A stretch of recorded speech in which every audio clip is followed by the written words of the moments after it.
राधे राधे, जय श्री कृष्ण। आपको नहीं लगता कि अंधेरा हो गया? तो चलो एक काम करते हैं, थोड़ी सी रोशनी प्रज्वलित करते हैं। एक सेकंड।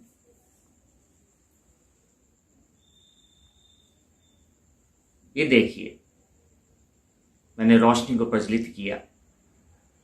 लेकिन अगर आप ये सोचेंगे ये एक ऐसा इंसान है जो रोशनी में बैठा है फिर भी उसको अंधेरा कह रहा है और रोशनी प्रज्वलित कर रहा है, तो थोड़ा सा अजीब सा लगता है। लेकिन इसका भी हल है मेरे पास, बताता हूं आपको।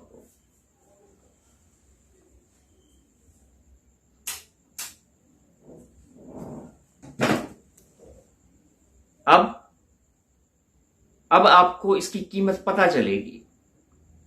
अब आपको इसकी कीमत पता चलेगी, क्योंकि जब अंधेरा बाहर होता है तो रोशनी की कीमत हमें दिखाई देती है। लेकिन अगर कोई इंसान उस रोशनी में ही हमें रोशन करना चाहे तो उसकी कीमत हमें पता नहीं चलती है। तो दिक्कत ये होती है। तो चलिए कुछ एक और उदाहरण देता हूं आपको। जो लोग महल में रहते हैं, बड़े बड़े घरों में रहते हैं, वो अक्सर क्या करते हैं, सिक्योरिटी सिस्टम पर बहुत फोकस करते हैं। अलार्म्स लगाते हैं, कैमरा लगाते हैं और वो गार्ड भी रखते हैं, सिक्योरिटी गार्ड रखते हैं पैसे दे के। जितना बड़ा घर है उतना बड़ा सिक्योरिटी गार्ड, उतना ही पैसा सिक्योरिटी पे खर्च किया जाता है और फिर वो वैल्यू फॉर मनी है। लेकिन अगर आप एक दूसरा सिनारियो देखते हैं, दूसरा सिनारियो जिसमें कोई इंसान किसी इंसान के पास जाके कहता है कि मैं तुमसे पैसे नहीं लूंगा, मैं तुमसे कुछ नहीं लूंगा, लेकिन मैं तुम्हें सुरक्षित करना चाहता हूं, मैं तुम्हारी रक्षा करना चाहता हूं, तो क्या आप उसको ग्रहण करोगे? क्या आप उस पर विश्वास करोगे? आप कतई ही नहीं करोगे। आपको ये लगेगा ये कैसा इंसान है, क्योंकि ये तो कलयुग चल रहा है, बिना मतलब के तो यहां कुछ होता नहीं है।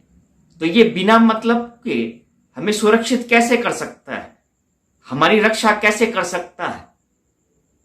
तो इसमें गलती उस इंसान की नहीं है, गलती इस कलयुग की है, सोच की है। क्योंकि इस कलयुग में हर इंसान सोच से ही प्रभावित हुआ है। तो जो सम सोच है, जो सबकी सोच है, वही उस इंसान की होगी। जैसे मैंने कहा कि रोशनी है और मैं मोमबत्ती जलाऊं तो ये दुनिया मुझे पागल कहेगी।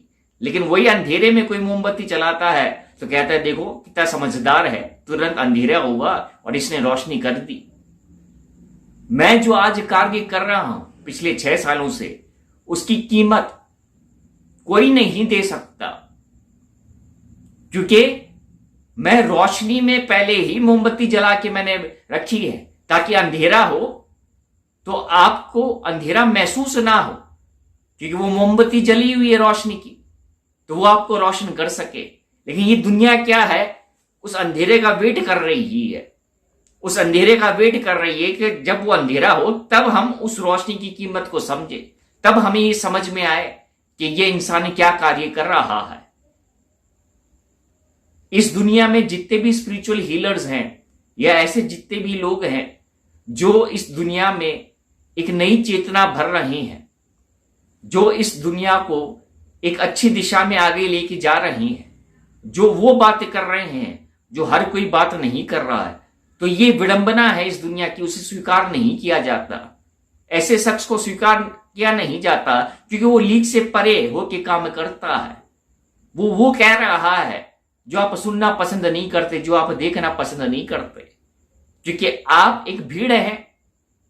जो ऐसी मानसिकता है वो एक भीड़ ही तो है, जो ऐसी सोच है वो एक भीड़ ही तो है, और उसमें सब लोग कंडीशन हो चुके हैं। तो फिर हम जैसे लोगों की क्या है, कीमत समझ ही नहीं जाती है और आप समझ भी नहीं सकते। और मुझे कतई ही इस चीज का अफसोस नहीं होता है कि कौन मुझे समझ रहा है, कौन मुझे नहीं समझ रहा है। मुझे अपना कार्य करना है और वो मैं कार्य करता हूं। आज का ये वीडियो आपको ये बताने के लिए है कि मेरा एक ही उद्देश्य है कि मैं आपको पहले ही रोशन कर दूं, पहले ही रोशन कर दूं, ताकि जब वो अंधेरा हो तो उसकी आहट से आपको कोई फर्क ना पड़े, क्योंकि वो जो रोशनी है, चेतना की रोशनी, वो आपके अंदर विद्यमान रहे। और जो समझ गया वो फिर समझ गया, और जो नहीं समझा फिर वो कभी समझ ही नहीं सकता। कभी कभी क्या होता है कि जब ये दुनिया आप किसी अच्छे कार्य को कर रहे हैं, पहचानती नहीं है, तो आपको कुछ फर्क नहीं पड़ना चाहिए, क्योंकि वो जो ईश्वर है वो देख रहा है तुम्हें, और वो कहता है कि तू चिंता मत कर, तू जो कर रहा है मैं देख रहा हूं। तेरे अंदर ये जो रोशनी है, ये जो प्रकाश है, जो तू सबको देना चाहता है, वो विद्यमान रहेगा, उसे मैं प्रज्वलित करके रखूंगा। तो राकेश शर्मा को समझना इतना आसान नहीं है, और जिसने राकेश शर्मा को समझ लिया तो आप इस बात को याद रखें कि उसके अंदर वो रोशनी ऑलरेडी प्रज्वलित है। राधे राधे, जय श्री कृष्ण।